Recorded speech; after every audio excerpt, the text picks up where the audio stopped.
और उनके पद चिन्हों पर चलकर इस मिशनरी दायित्व, कर्तव्य व फर्ज को अपनी आखिरी सांस तक निभाने की पूरी कोशिश करता हूँ। जहां पर 10-10, 20-20, जहां पे 50-50, 60-60 लोग आने थे, वहां पे सिर्फ 5, 10, 12 लोग आ रहे हैं। वो सारी कागजी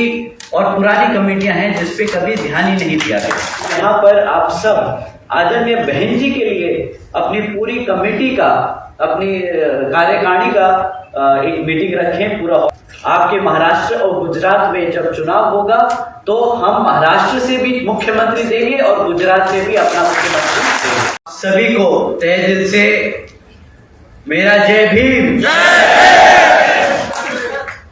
मैं अपनी बात आप लोगों के बीच में रखने से पहले अपने सभी संतों, गुरुओं व महापुरुषों को, जिसमें खासकर महात्मा ज्योतिबा फूले, छत्रपति शाहू जी महाराज, नारायण गुरु,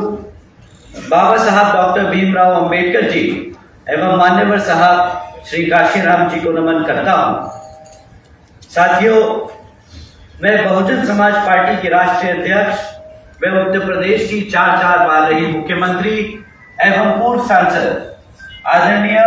बहन जी के नाम से लोकप्रिय बहन कुमारी मायावती जी का भी पूरे तहे दिल से आभार प्रकट करता हूं। साथियों, जिन्होंने अपनी पूरी जिंदगी बामसेफ, DS4 व BSP के जन्मदाता एवं संस्थापक मान्यवर साहब श्री काशीराम जी के बताए हुए रास्ते पर चलकर परम पूज्य बाबा साहब डॉक्टर भीमराव अंबेडकर जी के मानवतावादी व आत्मसम्मान एवं स्वाभिमान के मूवमेंट के कारवां को अपने आजीवन त्याग, तपस्या व कड़े संघर्ष के जरिए एक नई राजनीतिक ऊर्जा,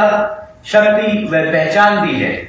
तथा उत्तर प्रदेश जैसे विशाल व महत्वपूर्ण राज्य में 4 बार अपनी पार्टी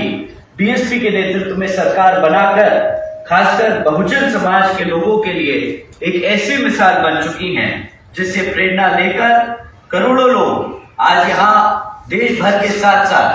आपके महाराष्ट्र और गुजरात में भी सामाजिक परिवर्तन व आर्थिक तरक्की के इस मिशनरी कार्य से जुड़ चुके हैं। इतना ही नहीं, बल्कि मैं खुद भी उनसे, उनके इस नेतृत्व से प्रभावित होकर BSP के मूवमेंट से जुड़ा हूं और उनके पद चिन्हों पर चलकर इस मिशनरी दायित्व, कर्तव्य व फर्ज को अपनी आखिरी सांस तक निभाने की पूरी कोशिश करता हूं। साथियों, जैसा कि आप सब जानते हैं, इस साल की शुरुआत में आदरणीय बहन जी ने पैन इंडिया की मीटिंग बुलाई थी,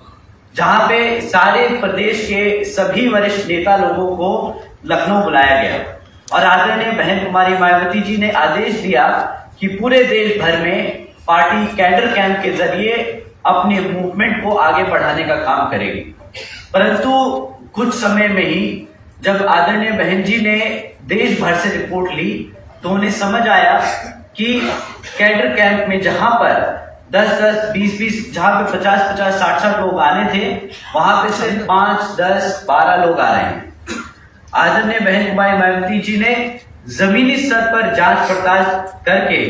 इस चीज को समझा और उस चीज को करेक्ट करने के लिए दोबारा ऑल इंडिया की मीटिंग बुलाई मार्च में, जिसमें आदरणीय बहन कुमारी मायावती जी ने देश के सभी प्रदेशों के सभी वरिष्ठ नेताओं को, इंक्लूडिंग यूपी के लोगों को ये डायरेक्शन दिया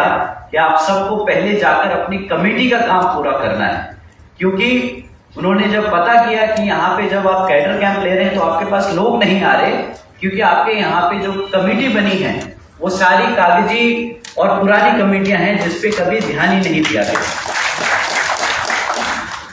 ये चीज को देखकर आदरणीय बहन जी ने सभी वरिष्ठ नेताओं को ये सिंगल डायरेक्शन दिया है कि आप सब अपने अपने स्टेट में जाएंगे,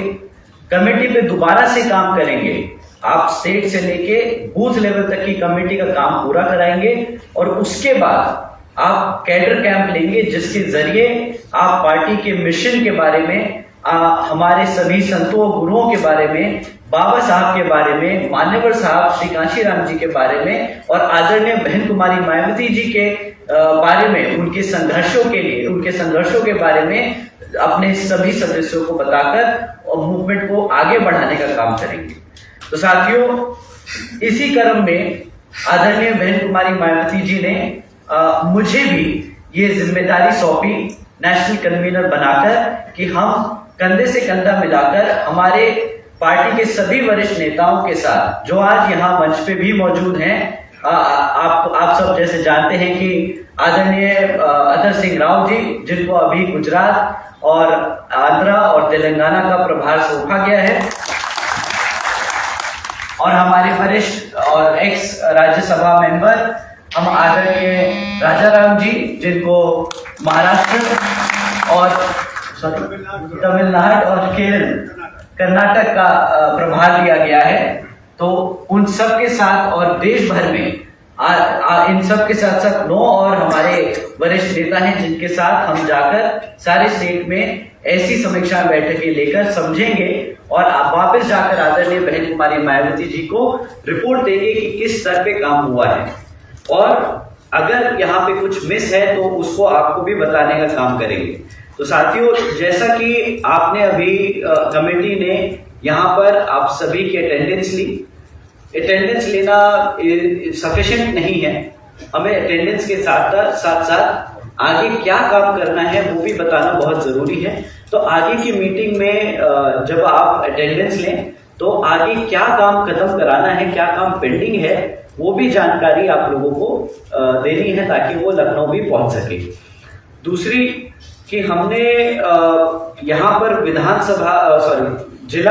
जिले के अध्यक्षों को बुलाया है, और जिले के अध्यक्षों के साथ साथ आज भीड़ ज्यादा है, तो मुझे लग रहा है कि यहाँ पर जो कमेटी में सदस्य नहीं है पर पार्टी के बहुत समर्थक हैं, सब यहाँ मौजूद हैं, तो आप सभी का भी धन्यवाद। पर अगली जो समीक्षा बैठक होगी उसमें हम कोशिश करेंगे कि जो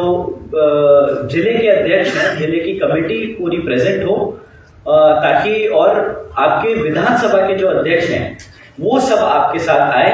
क्योंकि आप अगर अपने विधानसभा और जिले की कमेटी को एक साथ आप ला सके तो आपके विधानसभा की कमेटी को बनाने में आपको थोड़ी सी सहूलियत होगी। तो आप जो मैसेजिंग देना चाहते हैं, जो आप मोटिवेशन देना चाहते हैं, वो थोड़ा जल्दी परकुलेट होगा डाउन,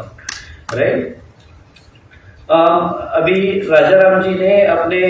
2 मिनट के उसमें स्पीच में कहा था कि हम महाराष्ट्र से बहुत बड़ी मीटिंग अगली बारी रखेंगे, तो मैं बस वही नंबर क्रंच कर रहा था। तो आपके महाराष्ट्र में अगर हम विधानसभा और सारी जिले की कमेटी पूरी कर ले तो उसके हिसाब से भी आप लोग 2500 कमेटी मेंबर्स ही एक बहुत बड़ा हॉल फुल कर सकते हैं। तो मेरी उम्मीद है कि जिस तरह आदरणीय बहन जी ने आप सभी को आदेश दिया है, निर्देशन दिए हैं कि विधानसभा और सेक्टर और बूथ की कमेटी पूरी होनी है,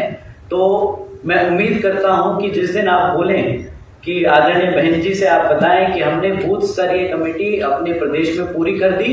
तो यहाँ पर आप सब आदरणीय बहन जी के लिए अपनी पूरी कमेटी का, अपनी कार्यकारिणी का एक मीटिंग रखें, पूरा हॉल बुक कर जिसमें आपके पास 10,000 15,000 में लाखों की संख्या में आपके लोग यहाँ पर आदरणीय बहन जी के लिए मौजूद हैं। जैसा अतर सिंह राव जी ने भी अपने भाषण में, अपने एड्रेस में अभी कहा कि जैसे चौथी बार जब आदरणीय बहन कुमारी Mayawati ji 4th time chief minister बनी, तो उन्होंने पहली मीटिंग बुलाकर स्टेट अपने कार्यकारिणी की, उत्तर प्रदेश की कार्यकारिणी की मीटिंग बुलाई और उसमें अपने सभी सेक्टर और बूथ स्तरीय कार्यकर्ताओं और ऑफिसर्स को थैंक्स अदा किया, जिनकी वजह से उन्होंने क्रेडिट दिया। और जो बड़ा वाजिब है कि मतलब एक्चुअल बात है कि जो सेक्टर और बूथ स्तरीय हमारे वर्कर्स हैं, वही लास्ट मिनट जब इलेक्शन होता है तो घर घर, कॉलोनी कॉलोनी जाकर आपके हमारे सभी वोटरों को बाहर निकालकर वोट डलवाने का काम करते हैं, जिनकी वजह से ही जिनकी वजह से ही चुनाव जीते जाते हैं। ये आदरणीय बहन जी ने 2007 में भी करके दिखाया और अब इस बारी आपके महाराष्ट्र और गुजरात में जब चुनाव होगा तो हम महाराष्ट्र से भी मुख्यमंत्री देंगे और गुजरात से भी अपना मुख्यमंत्री देंगे। उसी चीज की तैयारी के लिए आदरणीय बहन जी ने आप सभी से ये रिक्वेस्ट रखी है, ये आप सभी को इंस्ट्रक्शन दिया है कि आप अपनी बूथ स्तरीय कमेटी पूरी करें, क्योंकि जब चुनाव सर पे आता है तो हम उस वक्त दर बदर भटकते हैं, हम लोकल लीडर्स पे डिपेंडेंट होते हैं। मेरा लोकल लीडरशिप मतलब हमारी पार्टी के लोकल लीडरशिप नहीं, जो एमएलए का चुनाव लड़ते हैं, जो वहां पे वरिष्ठ नेता होते हैं, हम उन पे डिपेंड हो जाते हैं कि वो आए, टिकट लें और पार्टी का चुनाव लड़े। परंतु आदरणीय बहन जी ने ये स्पष्ट क्लियर किया है कि कमेटी चुनकर अपना नेता एमएलए एमपी चुन के आगे उसका कागज दाखिला कराएगी और उसे चुनाव लड़ाकर उसे विधानसभा और लोकसभा भेजने का काम करेगी। तो ये तभी मुमकिन है जब आपकी विधानसभा सेक्टर और बूथ कमेटी बहुत अच्छे से तैयार और मजबूती से खड़ी हो। तो आप लोगों से यही उम्मीद करते हैं कि आप लोग इसकी सीरियसनेस समझें। अगर आप चाहते हैं कि महाराष्ट्र से भी बीएसपी का मुख्यमंत्री जाए, आप चाहते हैं कि गुजरात से भी आपका मुख्यमंत्री जाए, तो आप लोगों को बूथ स्तरीय अपने लोगों को खड़ा करना पड़ेगा।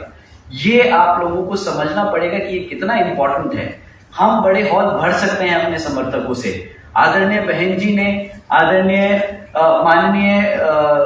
माननीय साहब श्री काशीराम जी ने और बाबा साहब के साथ बाबा साहब डॉक्टर भीमराव अंबेडकर जी के साथ साथ जितने भी हमारे संत गुरु रहे, उन्होंने हम सबको इतना काबिल तो कर दिया कि हम आज नीला पटका पहनकर गर्व से जय भीम तो कह सकते हैं। परंतु अगर आप लोगों को अपने समाज के लिए कुछ काम करना है, या जो आप लोगों को कॉन्स्टिट्यूशनल राइट्स मिली हैं, अगर आप उन कॉन्स्टिट्यूशनल राइट्स को एक्सरसाइज करना चाहते हैं, तो आप लोगों को विधानसभा और लोकसभा में खुद चुनकर जाना पड़ेगा। जो आप तभी कर सकते हैं जब आपके बूथ स्तरीय और सेक्टर और विधानसभा के लोग मिशन से दिल से जुड़े हुए। यहाँ पर कमेटी बनाने के नाम पर खाली सिर्फ मैं कमेटी का अध्यक्ष हूं, मैं यहाँ का कोष अध्यक्ष हूं, ये कहने से नहीं होता, उसको दिल से मानना पड़ता है और दिल से लोगों के बीच में जाकर काम करना पड़ता है। तो आप लोगों से बस यही उम्मीद है कि अगर आप वही चीज चाहते हैं जैसे यूपी में आदरणीय बहन कुमारी मायावती जी ने 4 बार करके दिखाई, आप महाराष्ट्र में भी करना चाहते हैं, गुजरात में भी करना चाहते हैं, तो आप इस कार्य को बहुत गंभीरता से लेंगे और इसको जल्दी से जल्दी खत्म करेंगे, क्योंकि चुनाव में ज्यादा समय बचा नहीं। आप जब तक ये सब काम खत्म करेंगे, यहाँ पर बीएमसी का चुनाव भी है अभी जल्द ही महाराष्ट्र में, उसके बाद फिर लोग विधानसभा की तैयारी में सब जुट जाते हैं। लोकल राजनीति बहुत एक्टिव है। हमारे लोगों को आप लोगों को कमेटी बनाकर लोगों के बीच में भी जाना है, वहां पे मैसेज भी देना है, कैडर कैंप भी लेने हैं। तो आप लोगों के पास ज्यादा समय नहीं है, ये सब काम करके चुनाव